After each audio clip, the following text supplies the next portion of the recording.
Okay, so again, I'm Callie McNamee, principal here at Elmonica. We are here tonight to answer some of your questions about comprehensive distance learning in second grade this year.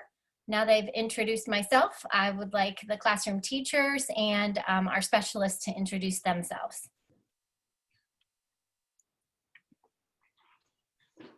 Sorry, please. Need to use this. Okay, I'll go first. This is Mrs. Sava, and my daughter Isabella. Oh my! Doesn't understand. We have all second grade parents, so please. I am so welcome, second graders. I'm really happy to be a teacher this year.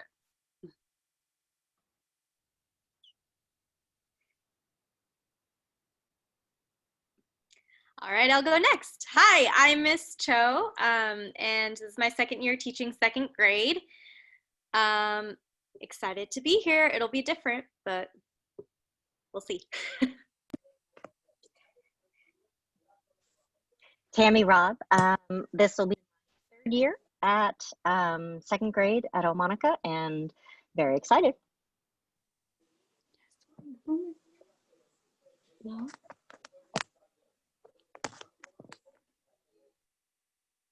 Oh, Miss Bedwell, your audio isn't working. Can we come back to you in a minute and have our specialists introduce themselves? Hi everyone, I'm Mrs. DeGandy and I will be teaching PE this year at Elmonica with Mr. Skagerberg.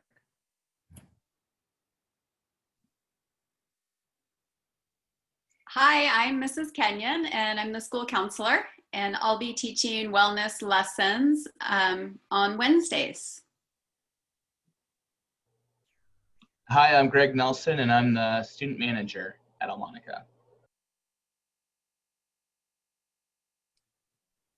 Hi everyone, my name is Kelly Carnevale and I teach English language learners and some intervention. Hi, I'm Emily Lagazzino and I'm here to do extra reading support. Bedwell, do you want to try again? We can't hear you. Do you want to try your phone and rejoin us?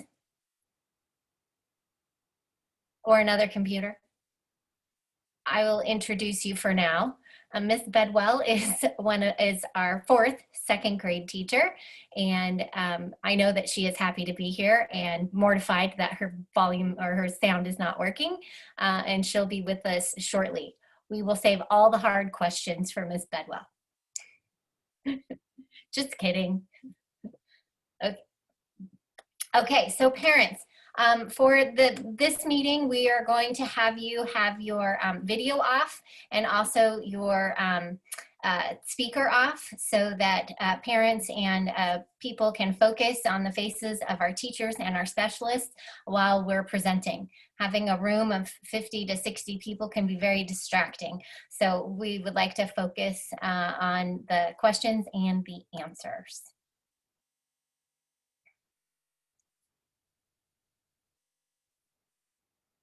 And if we have awkward pauses, it's because we're waiting for a signal from Miss Alt that she has finished communicating in Spanish to our families. Miss Bedwell, can we hear you now? We can't. That's okay. I told everybody we were saving the hard questions for you. Okay, so Miss Kenyon or Mr. Nelson, would you like to help with questions? Actually, let me go to our YouTube channel. We had one question in the comments, and that was clarification about Wednesdays and applied learning from 2:30 to 4. What do those two things mean?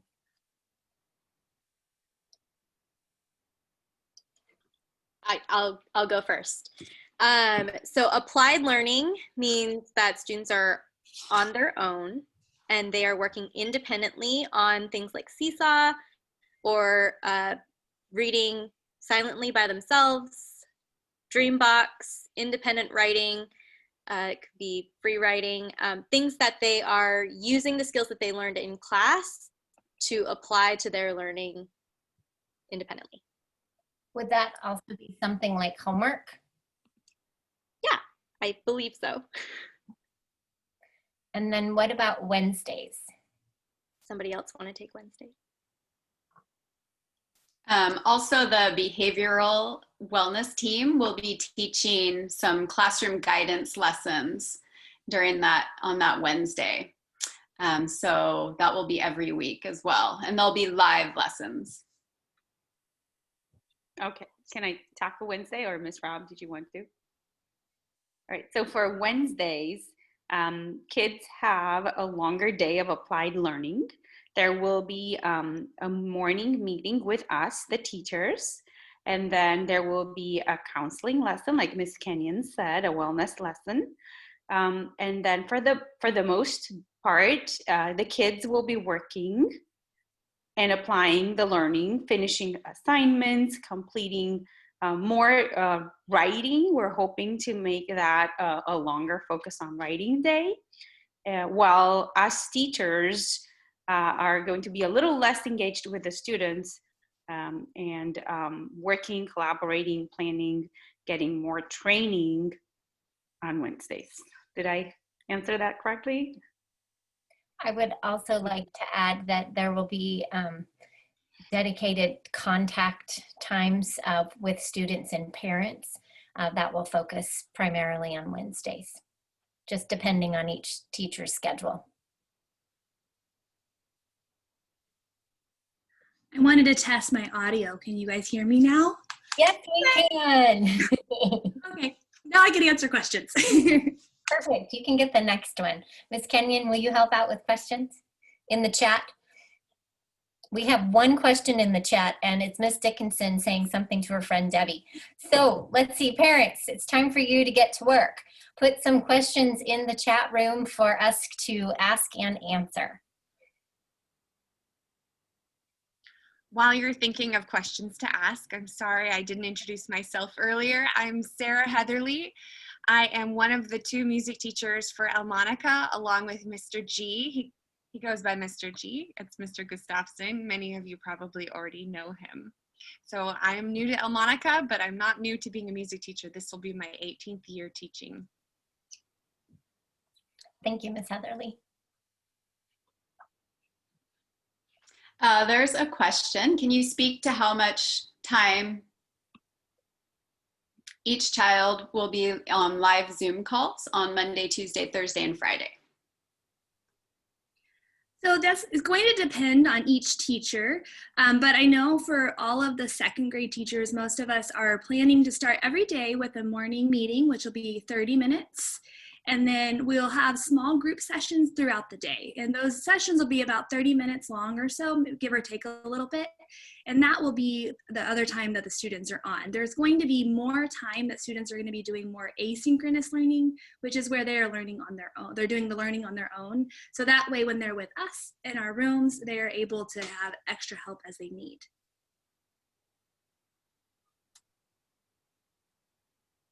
The next question is, what about kids who need extra support with writing that don't have an IEP? Great question. And actually the distance learning formula actually helps with that, because when we will have more small group and one-to-one time with the kids rather than we will be doing some whole class activities, but there will be more of that smaller group learning, which will really help us be able to work directly with the children that need us the most and give us the time to enrich children that need even more. So in all areas, we feel it's a benefit. In addition to that, because of the way the schedule is organized, second grade teachers will have somewhere between 60 and 90 minutes of para-educator time. So another school adult will be able to participate in breakout groups. And for parents who are interested and have a volunteer background check, we will be putting systems in place for pairs of parents to perhaps do breakout groups and small group support as well.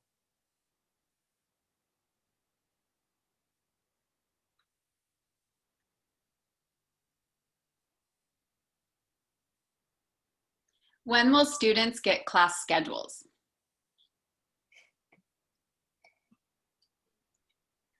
We're planning on sending out our class schedules on Friday. We're still working on making sure everybody's getting the right amount of time and trying to figure out what works best in this new environment. And will there be one-on-one meetings with teachers each week? We will be having one-on-one meetings with kids every single week. And we will also be it'll depend on teachers. We will have different office hours or different times to be able to connect with families. So yes, there will be opportunities for families to contact us directly, and then we'll be meeting one-on-one or small group with the kids on a regular basis.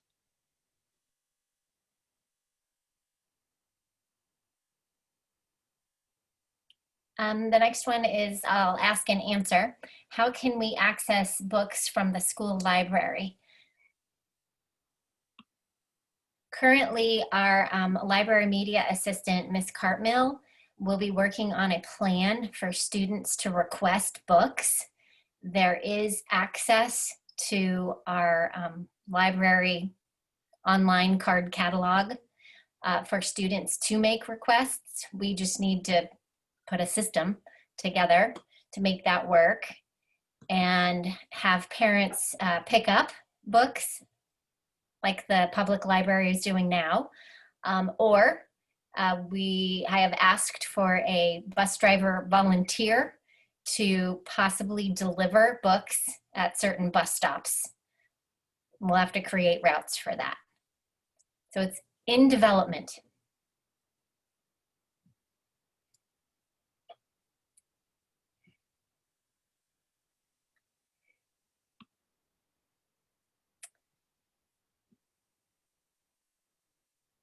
Will students log into Zoom first thing in the morning?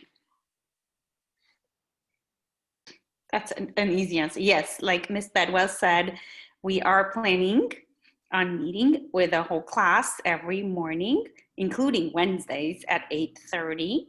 And that's how they get to school, on Zoom. The next question I'll ask and answer, and I would like teachers to help answer. Should parents sit with the kids during Zoom calls, specifically asking about kids who have issues with sitting still? That's going to be dependent on your child's individual stamina. If you think it's helpful that you're sitting next to them, great. But we ask that the students move towards independence in completing the work and building their stamina over time for sitting still.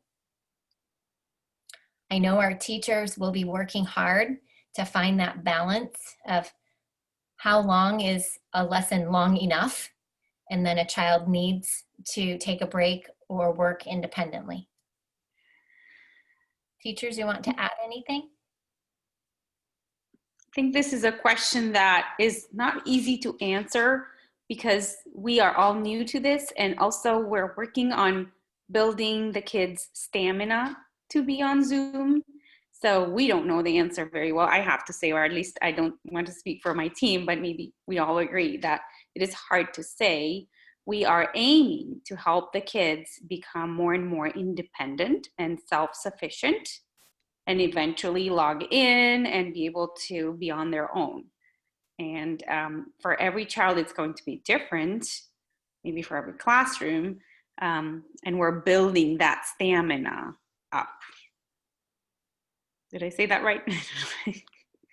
The other thing that I'd like to add is just that it's better for us to see what their actual stamina levels are at so that we can be building our time and growing the time as the year goes on. We will be using brain breaks and movement moments to I mean, they're kids and we know they're kids. And so we need to make sure that we're meeting their needs on all levels. So our goal is for it to be an independent activity. We're going to be growing into the time spans. So that's what we're working on. Before we go on, Ms. Carnevale, did you introduce yourself? You did? Okay, I just wanted to make sure. Will the one-on-one meeting time be flexible for working parents?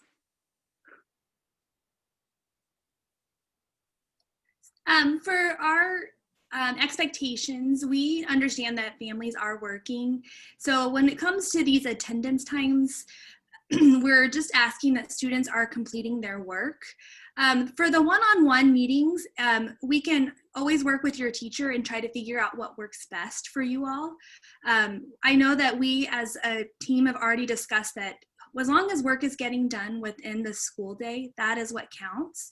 So attending a one-on-one isn't necessarily a requirement. It's obviously encouraged and helpful, but I would recommend reaching out to your classroom teacher and kind of setting up that and having that conversation so that way you can figure out what's best for your child. Can I add to that? The upcoming one-on-ones this week are meant to get to know your child. So we're hoping that it's mostly about the child. So if you have any other questions that you'd like to address, maybe in a one-on-one setting, you can either direct those emails towards us or contact us to set up a time where we can talk about that as well. In addition to that, the one-on-one appointments, while we can see these families are connected here, we need to get a good indicator if that is true for every child in the classroom. So the one-on-ones are intentional for connecting with each and every family before the real school year starts on Monday.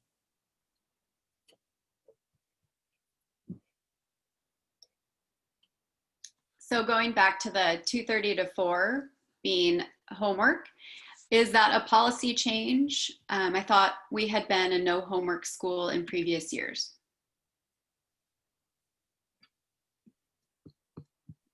Go ahead. I'll let you go first, Ms. Robb. I was just going to say that for second grade, what we consider homework is their 30 minutes of independent reading and their 30 minutes of Dreambox.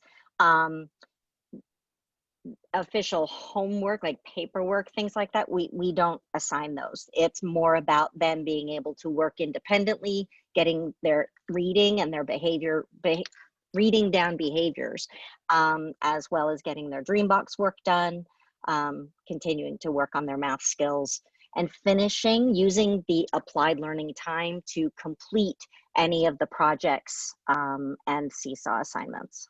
So that's what we are interpreting as homework.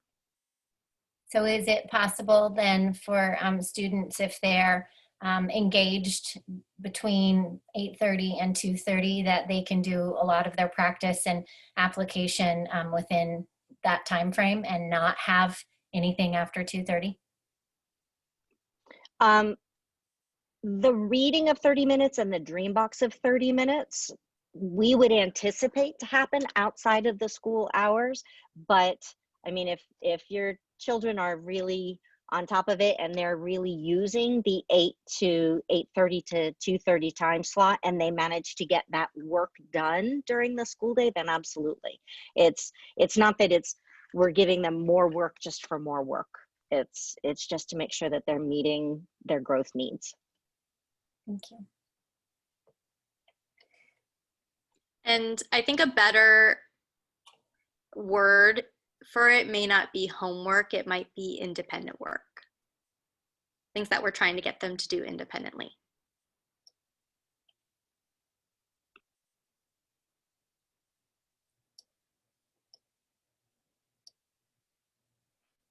Ms. Kenyon, do you know where we are in the question thread? I do. I'm just waiting. I think Miss Alt looks like she's ready. Okay. How will tag students or accelerated learning be addressed with CDL?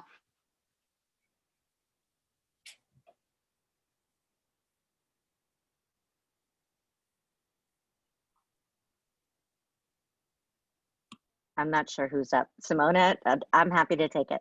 Thank you. So enriched learning is going to happen in our small groups as well, and meeting with the kids one-on-one. Doing the distance learning time is affording the opportunity for us to be able to meet with the children where they are on a more regular basis. So the enrichment should happen naturally in the math groups and naturally in our reading groups and in our writing, so that they're all being challenged.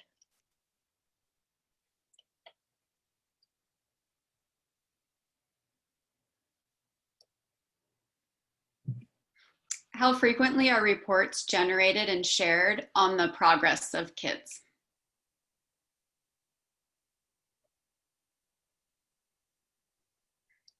So we only are going to have 2 report cards this year as normal. We won't have any parent-teacher conferences this school year. However, as teachers, we've already started to discuss how we want to communicate with parents about how your child is doing. So we will be creating different types of data collection. That way we can share with you at the end of the week about what your child has done throughout the week. And something that we as a team added is a 0 as a kind of a scale of where we're at. That way you know if your child did not complete an assignment. So our plan is to update you periodically. That might change. It might be every week, it might be every 2 weeks, but we will be communicating with you what your child has been completing and how they're doing and areas that you can help your child. And to add to that,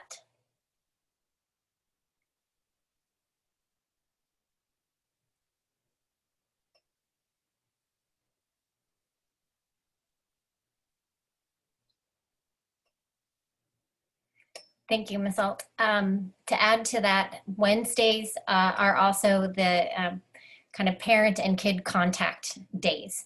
So there is time reserved specifically for Wednesdays. One reason why they're a little wacky compared to the other days of the week, where teachers have that reserved conversation time to meet with parents and to meet with students about their progress. You can say that that's in lieu of having conferences set in October or in February, but 2 or 3 families might have a conference the second week of school on a Wednesday, and 2 or 3 more families, it might be the third week and Wednesday. So that way it's a conference or an appointment, but it's a regular checkup versus waiting until a teleconference period a couple months from now.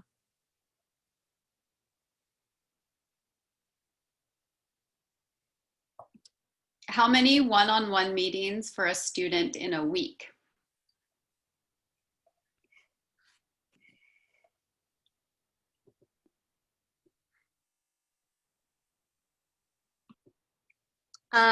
That's going to depend on the student's needs.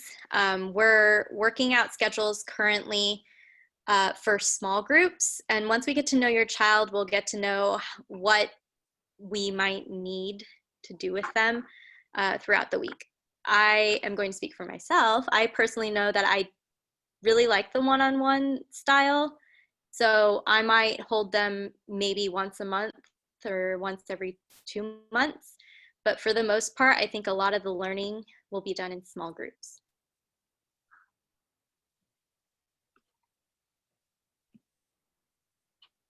Was there a conversation surrounding best practices with Seesaw based off of some of the wins and opportunities at the end of this last school year? Sometimes student navigation was difficult. Yeah, we've learned a lot from our spring learning, and we will definitely be integrating that learning into the beginning of the year. It will be a slow start. It will be each of the Seesaw activities, each of the assignments that we give the kid are directed and designed in a way that we're leading to their independence. So they will be definitely more scaffolded at the beginning of the year, where we'll be walking them through it. We'll be making sure that they understand each of the steps, and then it will grow as their abilities grow. So our goal is that you're not going to need to sit there and read the directions with them. We'll be pointing out, walking them through where the recordings and supports are. I have something to add on that too when Miss Alt. Brianne, oh, okay, good. I just overloaded Brianne, sorry.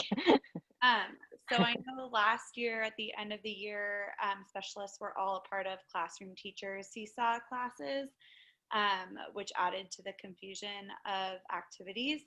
So if it puts your mind at ease a little bit, PE will have separate Seesaw classes, music will have separate Seesaw classes. We are asking classroom teachers to still add us as co-teachers in their Seesaws so that we can just look over and see what kids might be doing in math or reading or writing, and that we could incorporate into our lessons also. But our activities will be posted only in our specialist Seesaw classes. And if I can add a little bit to that, Brianna, are you ready? Okay. Seesaw has also listened to a lot of teacher and parent input. Over the summer, they have done a lot of upgrades. We're going to learn them with the kids and explore them, but I know one is a calendar that will reflect the assignments so parents can see a little more easily what is due every day. And there are other features that allow kids to navigate Seesaw more easily and make it more user-friendly. They have done a lot of upgrades. Ms. Rob, did you remember one? Yeah, thank you for bringing that up. I forgot to mention that. Another of the upgrades that they did was in the way that the kids see the activities that are assigned. It's broken down into assignments that are due that they haven't looked at yet. It's broken down into another folder that the kids have worked on it, but they're not finished with it. It's in a draft status, or if the teacher sends it back to them for re-looking at it and thinking about it a little bit more, and then another folder for the completed assignments. So Seesaw did a wonderful job of doing the upgrades to really help us make it user-friendly for the kids.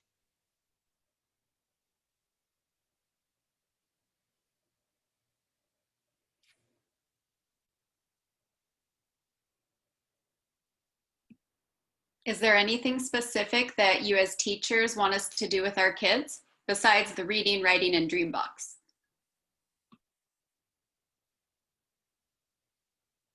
Yes, send them to their music class. Mr. G and I have live 30-minute Zoom classes with your students, and we are providing them very rich learning environments that extend their learning, what they're doing in their classroom, beyond. We teach from the Beaverton School District targets, and we also teach to the national standards. So don't let your student miss out on their PE and music special classes. They are designed specifically for them as second graders. And we have been doing our job of making sure your student has live one-on-one chat time to ask questions from us. We include voice directions on our Seesaw assignments.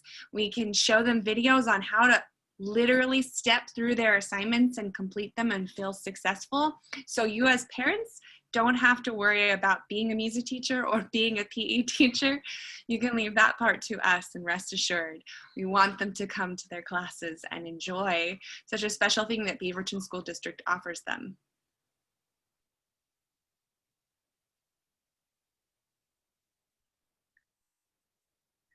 I would also like to add on just a little bit to what things you can do to help your child. Obviously, these are strange times. We're all living in, things are happening all around the nation. And even if you look outside right now, it's very interesting. 2020 has been an interesting year. So something that I know would help all of the kids is just trying to encourage them and make sure that they know that this won't be like this forever. Things will, things will change. Just having that positive attitude for your children is really going to go a long way. Children read off of adults and they mimic what adult feelings are. And while I understand that this is crazy, it's crazy for all of us, we're all learning and trying to adapt, but having the best attitude going in is really helpful, and that'll really help your child be successful.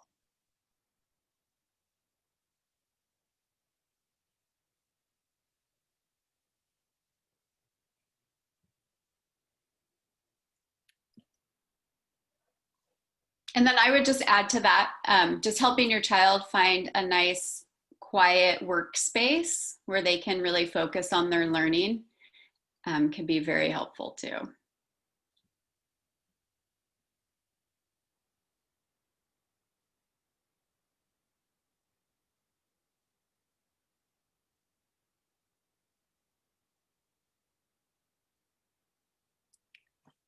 And another question, could you please define the benchmark for stamina you want kids to achieve? 20 minutes and then a brain break, 30 minutes, an hour? What are you expecting from 7-year-olds in this learning format?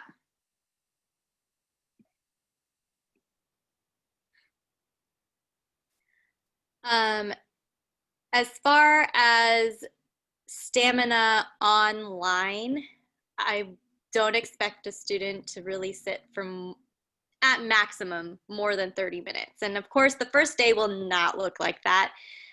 We understand that even 10 minutes is sometimes hard. I mean, I'm an adult and 10 minutes is sometimes hard for me. So we'll be working up to hopefully 30 minutes, but I'm also hoping that I will be learning as a teacher to make my lessons more succinct and shorter and get more done in shorter time. As far as stamina in reading, writing, and math, we usually say 20 minutes of reading straight without looking up at the beginning of the year. We're working towards that 30-minute goal at the end of the year. And even beyond that with some students. And then for writing, we're hoping for 10 minutes at the beginning of the year, up to 20 minutes at the end of the year. And for math, on Dreambox, we are asking for anywhere between 20 to 30 minutes. Anything below 20 minutes on Dreambox will not record in the system.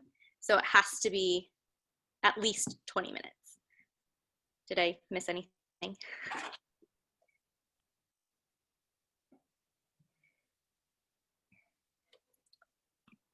And how many kids in each class? We're in the low 20s at the moment. It changes daily, you know, as kids are moving to the district or moving out of the district.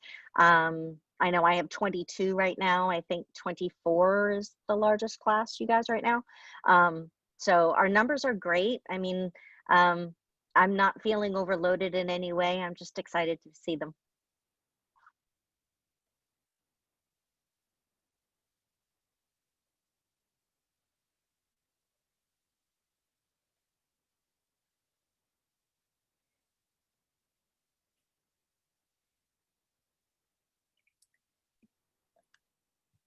And is it possible to clear the Seesaw activities at the end of the week?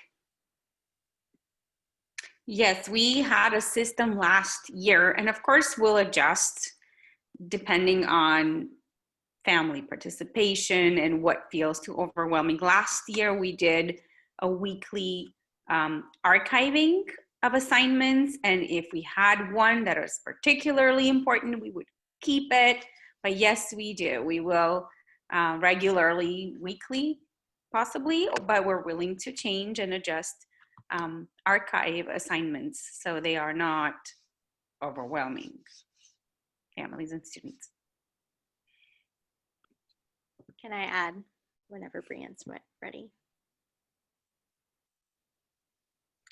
And it should be really helpful to sift through those assignments with the new features that Seesaw has. Like Mrs. Robb was saying, there is a folder for unfinished and new assignments. So once students have completed, it will come off of that list. And so when you click the folder, there's nothing in it. So that might also help with the organizing.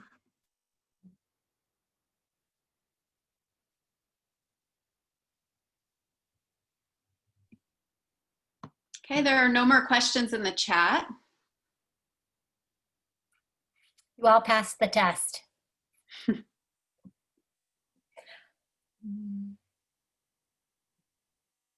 And Ms. Heatherly is answering a question. Did you want to share out loud, Ms. Heatherly? I was just mentioning in the chat that for music Seesaw assignments for me, they will be available as early as Thursday mornings. Your student has a very specific 30-minute block where they can work on that and turn it in, but it won't be archived until the following Wednesday. So they'll really only have one assignment to see per week from me, and that will really cut back on any confusion. It's just the only one there. That's the one to complete.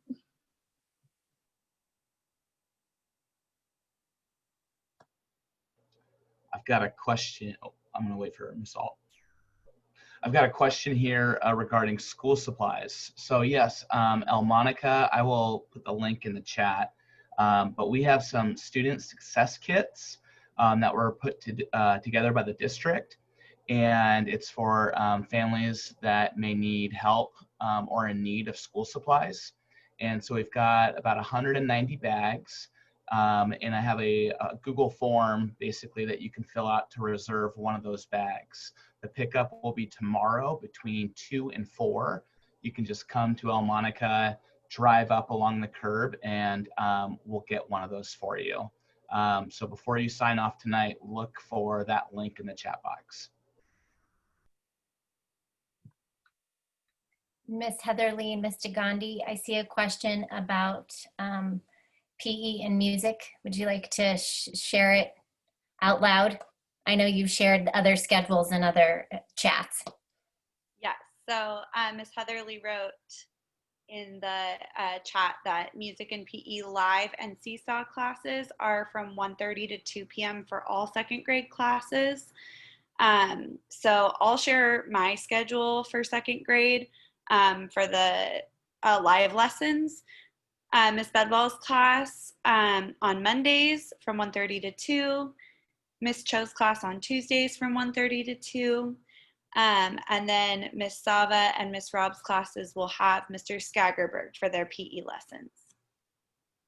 What days are Mr. Skagerberg's classes? That's a good question. I would Tuesday and Thursday. Yeah, my students have Mr. Skagerberg on Monday between 1:30 to 2, and then have Mr. G for music on Tuesdays from 1:30 to 2. If you're in Miss Cho's class, you have music live Zoom on Monday. If you're in Miss Bedwell's class, it's Tuesday for me. And then Mr. G, like Miss Rob already mentioned, has her class on Tuesday, and Miss Sava's class is on Friday.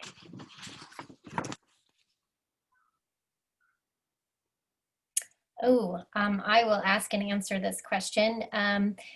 New Chromebooks. So if a student already had a Chromebook that was given to them in second grade, hold on to it, and we will do an exchange at the end of September, early October for a brand new Chromebook that will have a stylus. If you didn't get any equipment, we need you to put in, send an email or call the student help desk so that you can pick one up this week if you haven't done that already.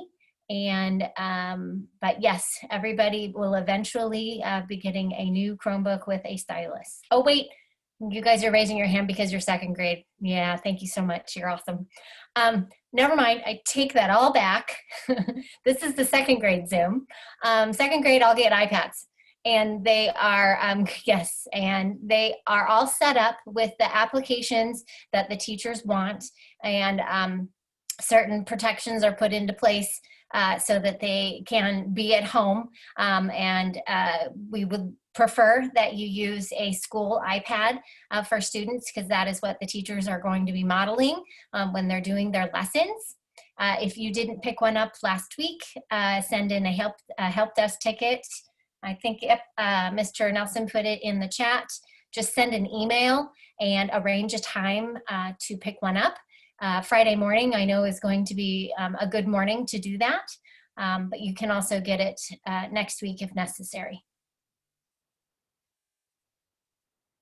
And thank you for correcting me.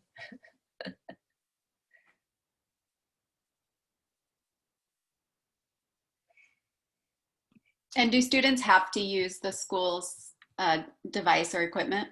They don't have to. The drawback, two things. If the second grade teachers decide they have a specific application that they want the kids to use, it will only go on school iPads. It won't go on personal iPads unless it's something that the parents can arrange to purchase independently. Just gets a little complicated.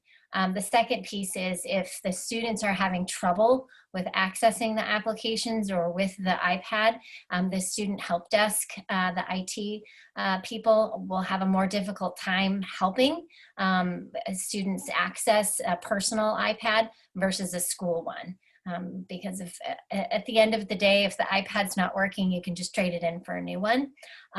So we'd prefer it to be a school device, only for ease of use for teachers and for IT. And kids won't get distracted by the 17 other non-essential applications that are on the iPad.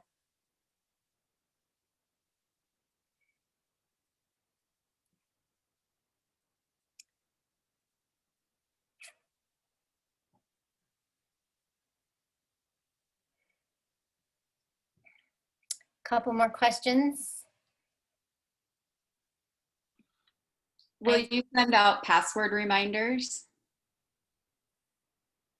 So teachers have already emailed QR codes out to parents. Most of us are planning mostly just to use Clever. Most of the things that we're going to be using this year are through Clever. So logging into Seesaw is on Clever, logging into Dreambox is on there, and then there's a couple other things we might end up using like Book Creator, and those are going to be on Clever. We can still give you the passwords for everything else, and I know that Miss Rob is going to have a login section on her Seesaw account, and I am also going to have that so that you can easily access all of your students' information.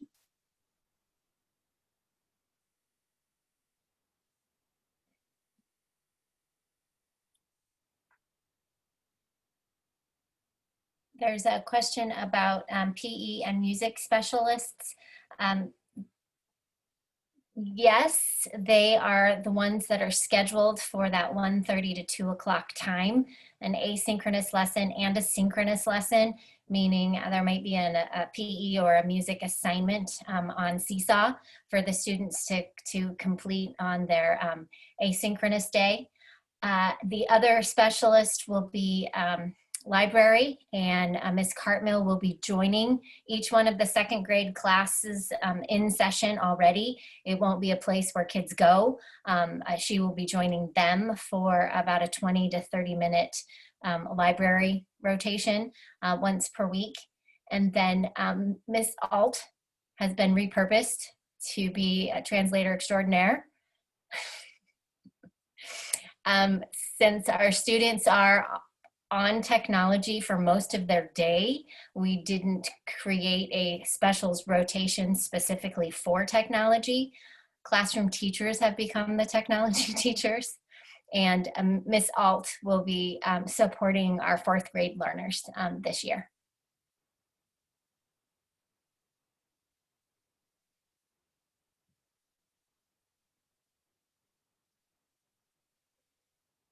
Oh, and Ms. Kenyon, maybe you and Mr. Nelson can speak to this. There's also lessons on Wednesdays. Yeah, so every Wednesday, classes will have either a 30-minute lesson with Mr. Nelson or somebody else, or me, or Mrs. Hastings. And so there'll be wellness lessons, and we're using a curriculum. It's called Sanford Harmony, and it focuses on inclusion, empathy, problem solving, communication, and peer relationships. So the 1 week will be a 30-minute lesson, and then the following week at the same time will be a 15-minute kind of follow-up lesson.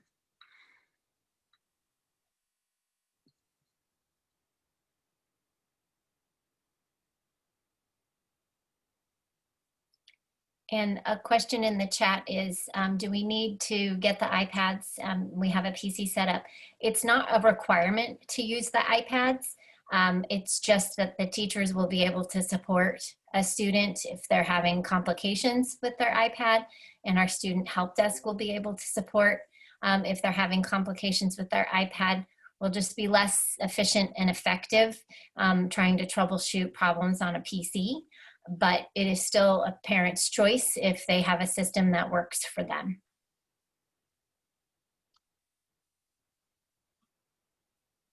And bless you, Ms. Carnevale, and whoever else sneezed earlier. And if I could add one extra thing to that, in second grade, we do a lot of writing, but writing on a digital device is tough for kids, typing and everything else. So we do a lot where they'll be writing on paper and then using the iPad to take a photo of their writing to post on Seesaw, and then using the audio recording to read it aloud. Taking a picture on a Chromebook or on a desktop is really tough, and most of the time it's really hard to make it legible for us to be able to see their handwriting and check their work that way. So we prefer an iPad simply for the photographic use as well. If they do an iPhone or another device in some way, but taking a picture of their writing in front of a desktop, it's really fun to read. There's always a lot of squinting going on. I'm already wearing glasses.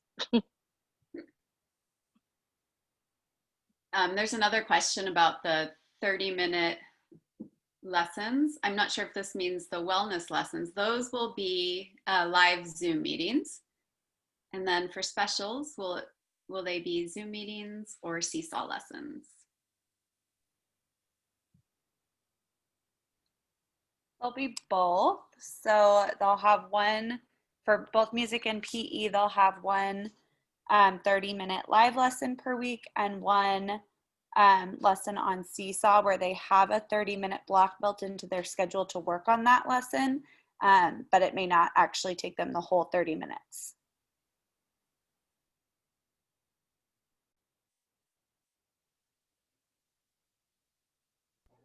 Callie, would you like to answer this? I would love to. Will teachers be working at school or from home, or maybe a combination? We had some teacher connectivity issues last spring. Has that all been addressed? So yes, in the spring, teachers were expected to basically be working from home because of the safety concerns due to COVID-19. They have the opportunity and the option to work from school because their office is gigantic and there's one person in a 900 square foot space. And they are expected to wear masks and hand sanitizer.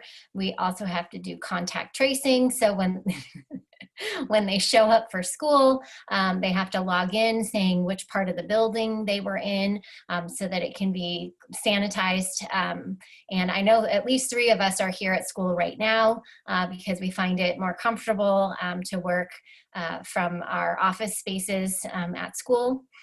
And we have fewer, it's not always true, but fewer connectivity issues when we're at school.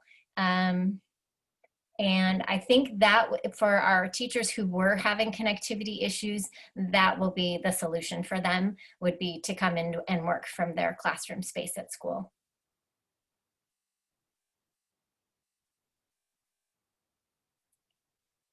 And it looks like we are at the end of the list. So this is where I would like to appreciate Ms. Alt for speaking for 3 hours nonstop. And I would like to appreciate the parents for asking really good, meaningful questions to help everybody feel good about what's going to start next week. I hope you all agree that we are ready and we're getting closer to being even more ready every day now that we have a feeling of knowing what we're doing and how we're going to do this. We are working together as a team of coming up with new and innovative ways to communicate.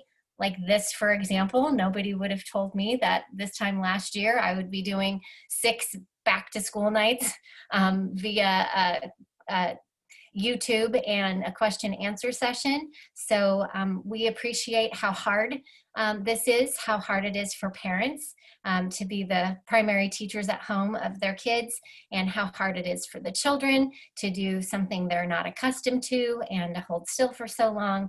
And I appreciate how hard this is on the teachers to completely shift the way that they were trained, the way they went to school, and the way they've been practicing being a teacher for dozens of years. So thank you so much for coming tonight and asking great questions. I hope you have a delightful evening and a fantastic school year to everybody. So goodbye. Thank you. Bye.